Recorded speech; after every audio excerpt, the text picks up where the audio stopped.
got the 69 green book for this car, you know, the factory service manual that the shops would use, not just the Chiltons or the Mains, but the ones made by Volvo.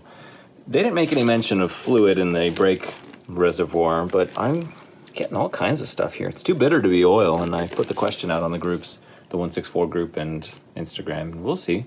The original brake master cylinder showed no signs of leaking out the rear seal, unless they had replaced it at some point from a leaky one before. That's probably not supposed to be there. Did I mention it tastes bitter? We have the filter here.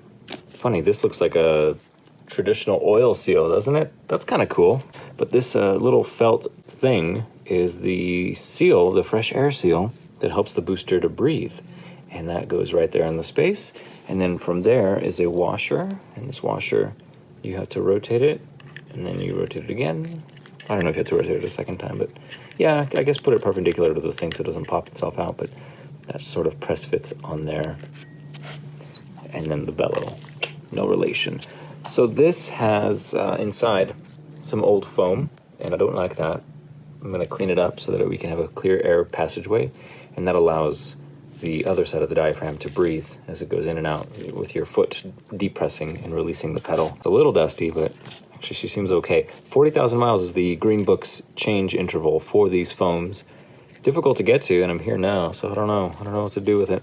I'll try to clean it somehow. You see the inside of the booster there, a spring, a collar, and around it was a layer of old foam like that, and that was pretty brittle, so I just held the booster up. It looked like it's finished draining all the oil, but I held the booster up and put a screwdriver in there so everything would fall out the bottom, and sure enough it did. The consensus is in. This should not have any oil in it. Thank you to George Swift, who is a Volvo guru, as I consider him, and this will get a Dawn dish soap soak, and Dawn dish soap is actually safe for rubber. It helps break down a lot of petroleums.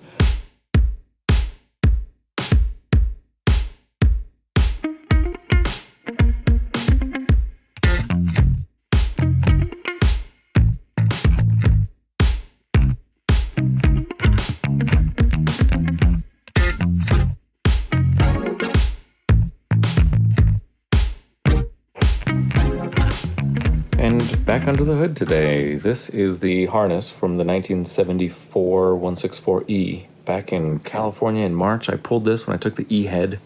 This is the harness that will have fog light wiring in addition to the standard headlights, horns, and turn signals. There were like 3 connections that I had to check, and then a total of 2 wires to splice over. Not splice, but, you know, switch from one connector to another. The black connector that they were using here is a 6 wire. This is only a 4. I would have liked to have a 6, but I didn't have the female end. Or is it the male end? The male. And the red wire here would be part of that 6 wire arrangement. Otherwise, you're just going to get the blue and green for the right and left side respectively, and then the 2 whites that go along with. And then there's the green wires that you see here. Those guys are patiently waiting for the relay to be installed. There were 2 connections, 56A and 56B, to the main headlight relay. You see the red and white wire. And then the brown over to the horns. Very straightforward. That brown has a red tag on it, so you don't confuse it with the other brown, which is power for both relays. Turn signal down here has the green and white wire with the black, and it's its own separate little harness. At this end, you have the 2 spade terminals that pop into the connector right there. The reason I'm not using this is because the wire had a lot of breaks in it. Headlights, real simple, just the plug and play. Then there's the green wire here for 1 fog light. These 2 up here with the ring terminals, those 2 black wires are both the grounds for the fog lamps, and I think they're going to ground to the bracket. I've got a broken bracket here, and that one's okay. On this side, I've got one that's okay, but then this side here is a little too wiggly, and I don't like that because it's ready to break. It's like halfway fatigued off, having a limp fog light, or worse, it just falls. And as for this side, I will have to create a new bracket, and if I'm lucky, I can just use that hole down there. I don't like making new holes if I don't have to. I've kind of reached that point. Trying to keep everything close to original. Okay, rather quickly, this is the diagram here for the fog lights. Commit this to memory. 71 and 73 are the lights. 72 is a fuse panel. Let me show you that. That's right there for $15.58. And then here's the lid, another $7.20. Each fog light is fused independently inside of that panel. 8 amps to each one. And from there it goes over to 73, which is the relay, which has 4 wires going to it. There's the top one there that goes to unit 16. Unit 16 is the main relay for the ignition switch. And from 3051 there, it's going to go to 3051 on the relay with the red wire. From the other connections, we have a white and red, I believe that's white and red, going to 56A on number 18, which is the headlight relay. So that actually is this one here. It's already connected to the junkyard relay. And 56A is also the main red power to the headlights. So that tells us that we can only turn the fog lights on with the headlights engaged. That's a law for several states. And from there, the bottom one, number 85, goes down here to the switch, which is number 74 in our diagram. The fog light switch shares the white wire power for the clock, number 22.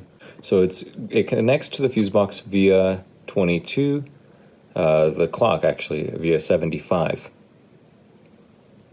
Now the other side of the switch is the gray, which goes right to ground, and then I'm sure the switch has its own light bulb as well.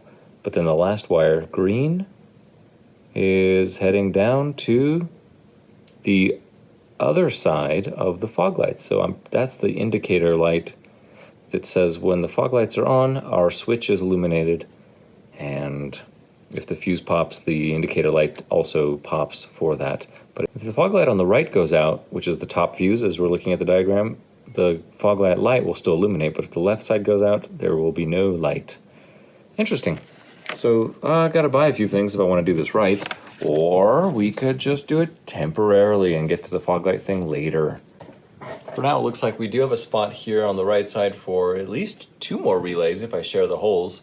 But that's just the way it's going to be for now, and we've got all of our diagrams figured out. I need to figure out what the switch is like on these early cars, because I've got the center console with the wood, but I'm going to be using that for a couple of other things, so, TBD. Oh, check this out. VP also sells this as the relay for the fogs. 30, 85, 86, 87. It's a 30 amp, 12 volt, okay, but where? So 30 and 87 are the bridged points. Here I'll try to summarize the fuse connections for the fog light. Just given a standard 4-pin relay, this is a 5-pin, which means that there are 2 positions for output. One is with signal, one is without.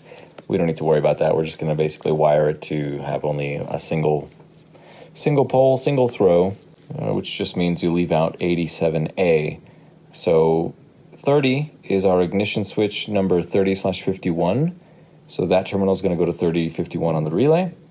And then 85 is where, if I had a clock, there would be a white wire, which runs its way over to fuse number 8, which is a 5 amp fuse. So 85 will basically be fused power. 87 is going to be the output to the fogs. The fogs have their own 2 8 amp fuses. So 87 is just going to go to that fuse block, and then the fuse block goes to the fogs. 86 will be the wire that is red and white, and it runs to 56A on the headlamp relay. And actually, this length is probably all I need, because it's just going to go right there next to it.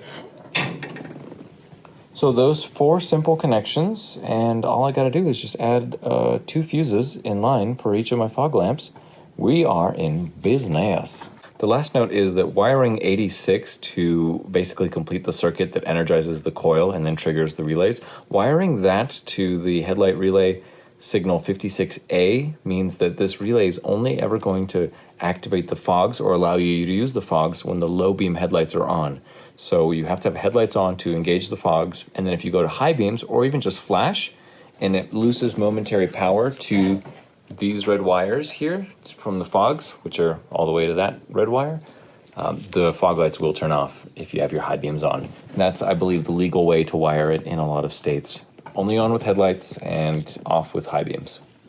So if you want to have your fog lights on all the time or only on without the headlights, you will have to change that wire to something else, like a constant hot.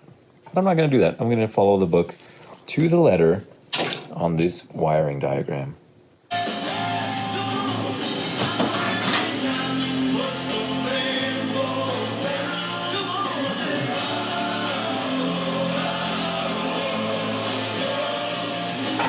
Mid-work checkup point. The bumpers are off. I cleaned this one a little bit, but I'm out of steel wool, so I'll just have to wait till later.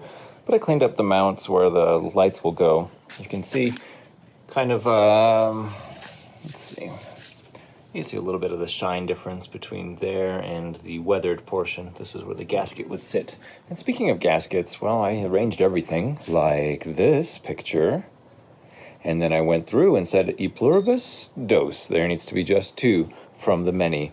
And that includes the wiring, the chrome, and the gaskets. So what we've got here is, there's a company called Robo, and they make, it seems like they make the original parts for these because half of them are branded Robo.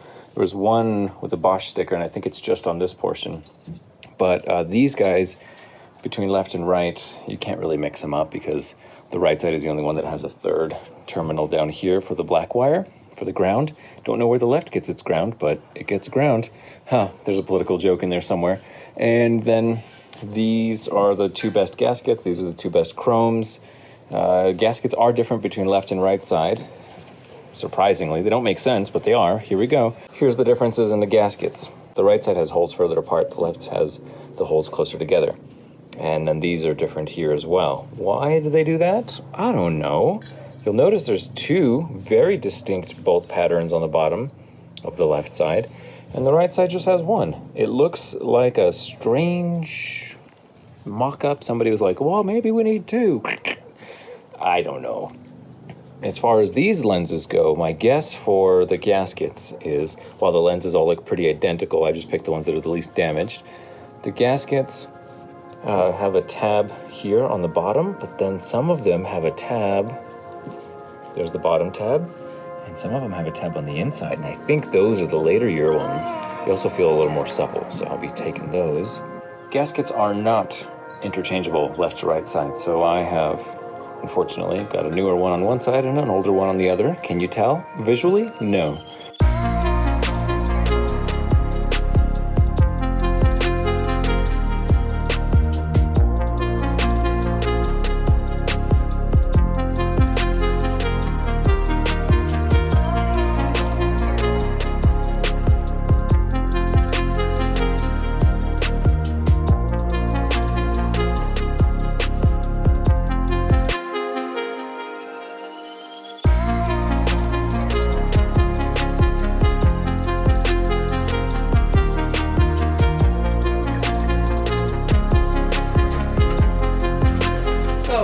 Now we can get back to work.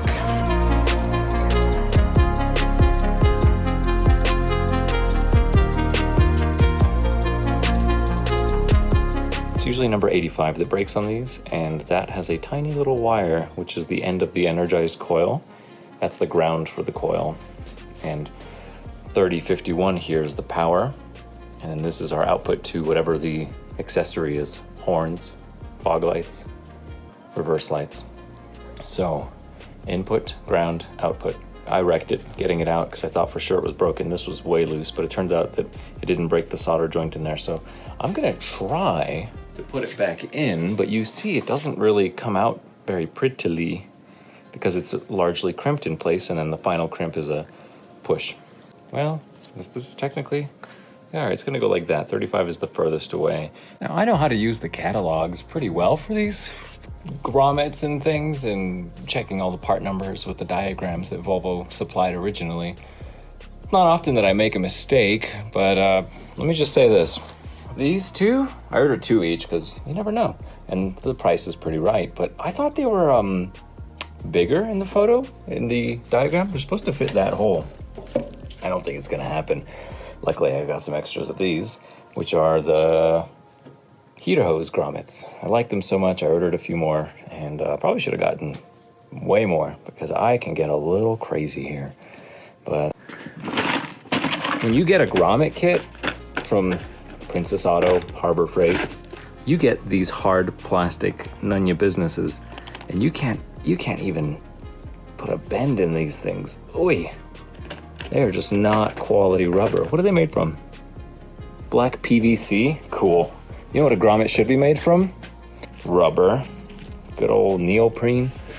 Look at this. This is even an original one, and it's way pliable. So, anywho.